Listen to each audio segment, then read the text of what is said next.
So recently, Jim from Bronzeville Comics challenged me to show my top 10 Bronze Age comic books because he was challenged to do the same thing.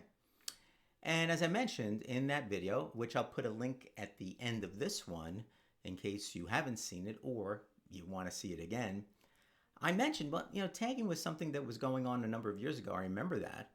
But now guess what? I was just tagged again. And this time I'm tagged to show my top 10 yellow cover comic books. And so I looked through some of my books and I picked out some pretty cool ones. So stay tuned for the video.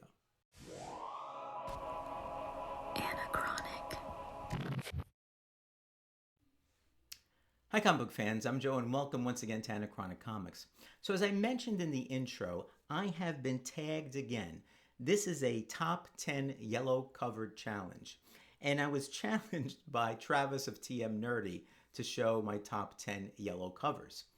And I looked through some of the other videos and it looks like this was started by Neil's Collect a few weeks ago. And Trev the Shipping Guru had a nice video on it as well. So I'm adding it to those videos and whatever other ones are out there. And when I looked through my boxes, I did pick up some, and I think they're pretty cool, some of them that I got. You may have seen some of these before in some other videos, maybe a couple of them, but putting them together, I just was amazed. Yeah, yellow covers are cool. Now what I did was, and you'll see what I've done, I've started with something in 2021. I started with a newer comic book and kind of worked my way back, all right, back in time, so to speak. And so you'll see it, and I'll give you a little bit of history, hopefully, if I remember it all during the show.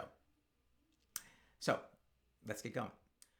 So the first one is Blue Flame #2. This is from June of 2021.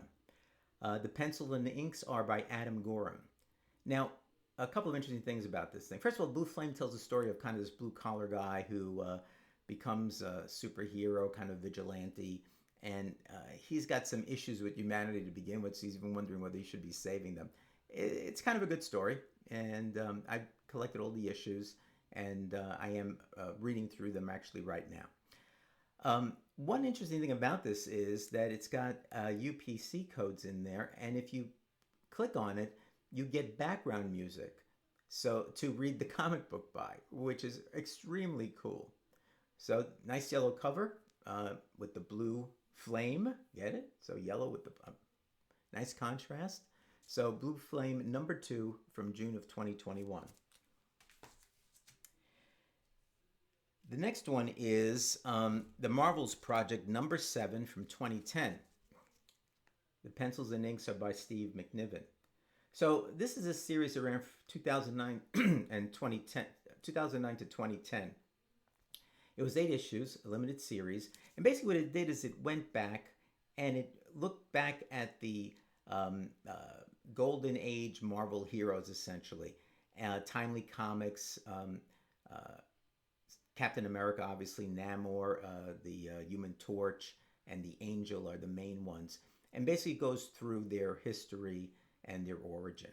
So it's a pretty cool series. I've got a couple of them. I think it's one that I'm going to try to complete.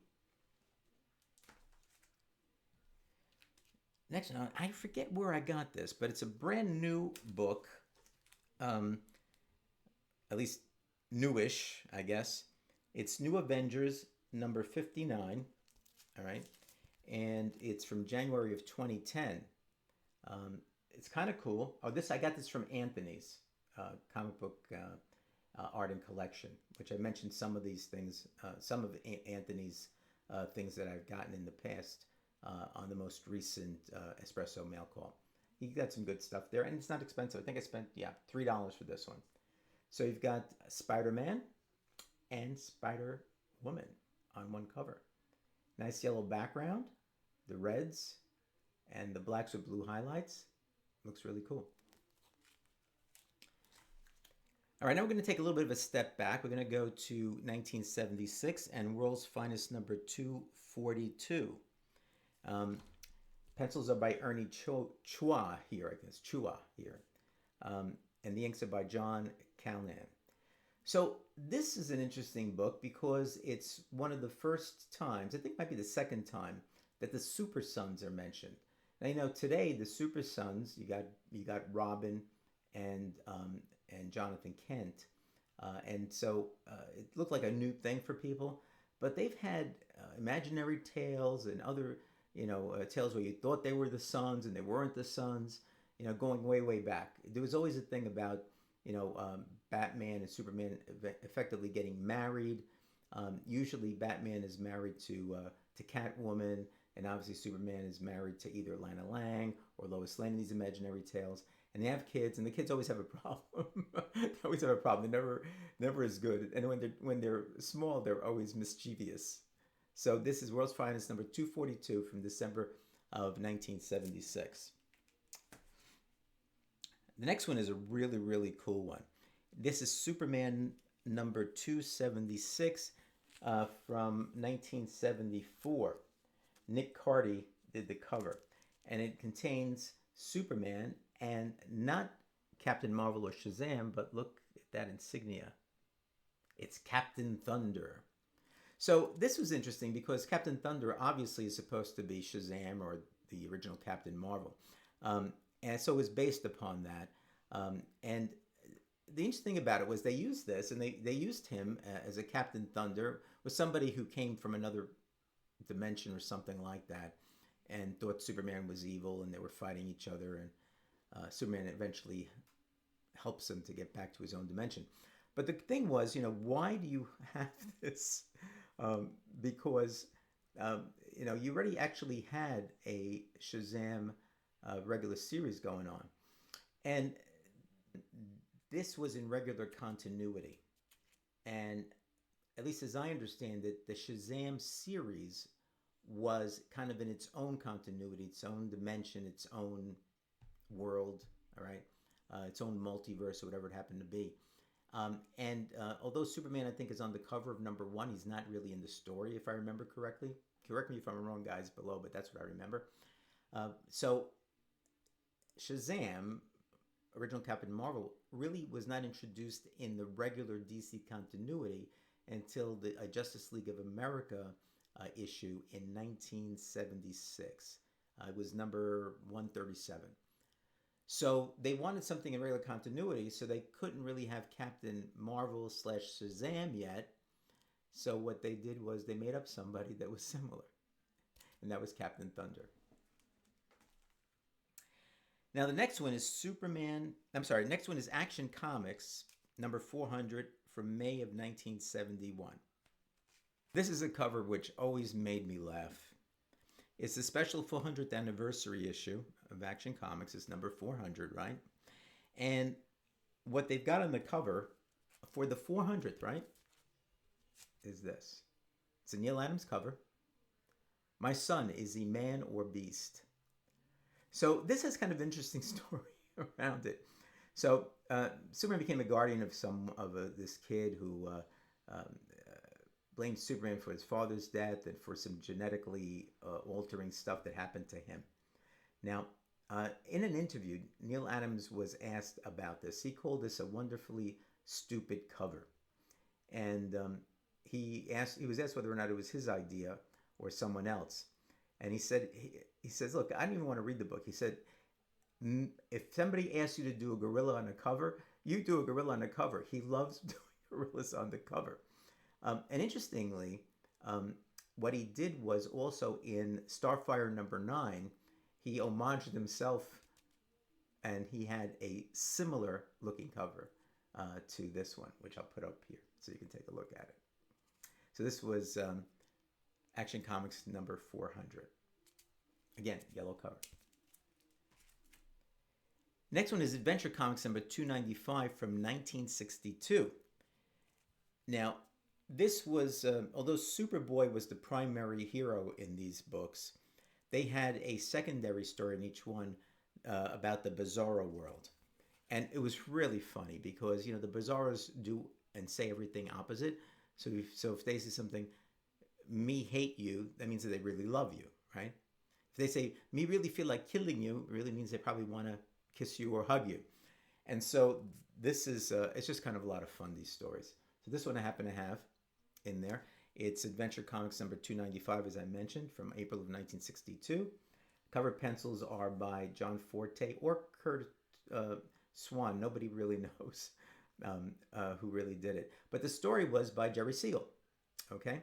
And so you have all the Bizarro people here. Bizarro Lana, Bizarro Jr., Bizarro Crypto, Bizarro Titano, the ape. All right? Bizarro Jimmy Olsen, Bizarro Perry White. And it can just make your head hurt when they're interacting with each other. But a kind of cool cover again, yellow cover, Adventure Comics number 295 from April of 1962. Now we go a little bit back in time, a little bit more, now to 1956. And we have World's Finest number 84 from October of 1956. The pencils were from Dick Sprang. Take a look at that. Nice yellow cover. All right. So the whole story was what Superman thought somebody knew his secret identity, so he disappears. Nobody knows where he is. Batman and Robin are tasked with finding him. All right.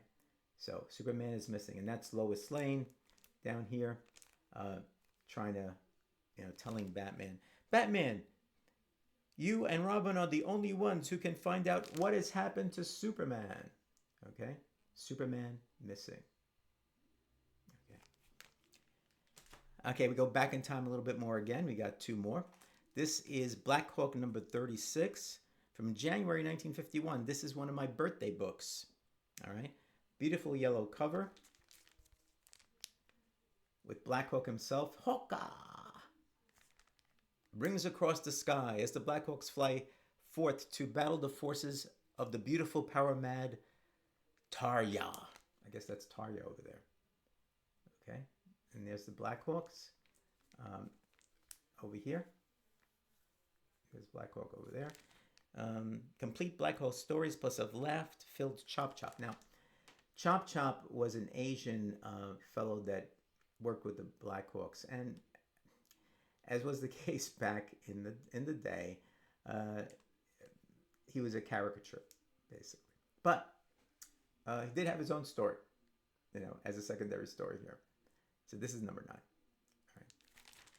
And my last one, this is a book I've shown before. This is Dalman number 18, a quality comics book from November of 1948. All right. The pencils and inks are attributed to Bill Ward. I think the name of it is Cement or something as well. 52 pages for 10 cents. Okay. Dalman is fitted for a cement coffin. All right, cool book. So, thanks, Travis, for the challenge.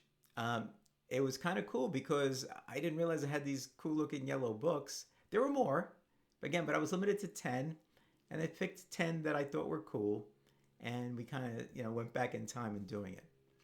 So, thanks again for the challenge. And if anybody else wants to take up the challenge, I'm not going to name you, but please feel free to do so. Thanks for watching, guys. Be well, and I'll see you soon.